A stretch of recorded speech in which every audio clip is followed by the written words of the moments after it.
這條視頻是給沒有廚師機的姐妹看的。如果你沒有廚師機，那就來學方法。沒有廚師機一樣能做出這樣柔軟又拉絲的麵包。現在不用糾結買不買廚師機，就算買了廚師機，如果不會用，也做不出好吃的吐司。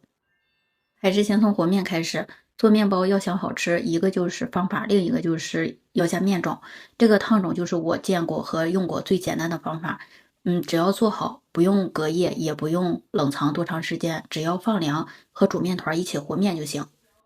最近会有姐妹問我奶粉没有能不能不加，其實建議你還是加，因為奶粉它有去那個蛋腥味的作用。今天做的是不加糖的全麥吐司，好多姐妹都特別喜歡，跟我一起做都成功了。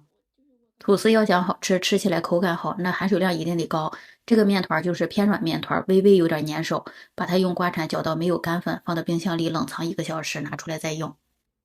冷藏過後的面团它就出粗膜了，現在就能加鹽和黃油，鹽差不多就2克吧，黄油的話15到20克都行。如果不喜歡黃油，也可以把黄油換成椰子油，但是都要室溫軟化了再加，這樣就是油特別的好被面团吸收。看着黃油被吸收了，現在就可以刮起來摔，這個摔就差不多3分鐘吧，摔到表面光滑有小氣泡就行了。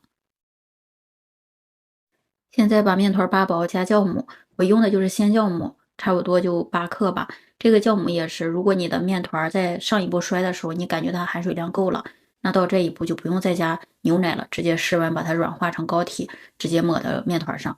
如果你上一步覺得這個面团它不夠軟，含水量低，那你可以在這一步的酵母裡少加一點牛奶，5克、7克都可以，這個就看你自己判斷一下面团的狀態。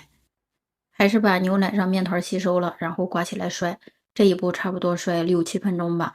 我之前都是用擀面杖砸個3、4分鐘，這樣的話，如果你不想砸，可以直接摔，把這個時間翻倍就行。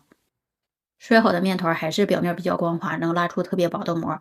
現在就把它分成等份的劑子，放到冰箱裡鬆弛吧，差不多15分鐘就行。鬆弛好的面团拿出來做第一次擀卷，按照我視頻的這個方法做就行。如果邊上有氣泡的話，把它給拍破了。卷的時候也是不用卷得太緊。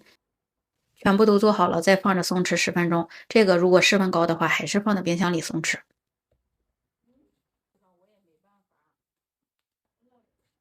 第二次鬆弛好了，還是做第二次擀卷。這個和第一次是一樣的，就是它也會出氣泡。如果邊上的有氣泡的話，就是把它給拍破了。卷的時候從上往下卷，不管哪一步都是不要卷得太緊，因為卷緊了它會影響發酵。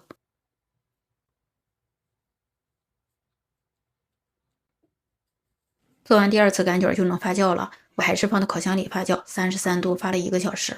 這個也看面团的狀態，最後就是8、9分滿吧，然後加一碗熱水，60到70度，增加濕度。發好了，我今天就是一不留神又有點發大了，然後拿出來刷一層牛奶或者是蛋液也行。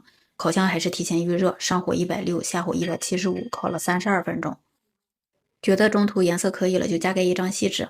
還有就是溫度問題，每一個烤箱的溫度都不一樣，所以你得觀察一下你烤箱的溫度。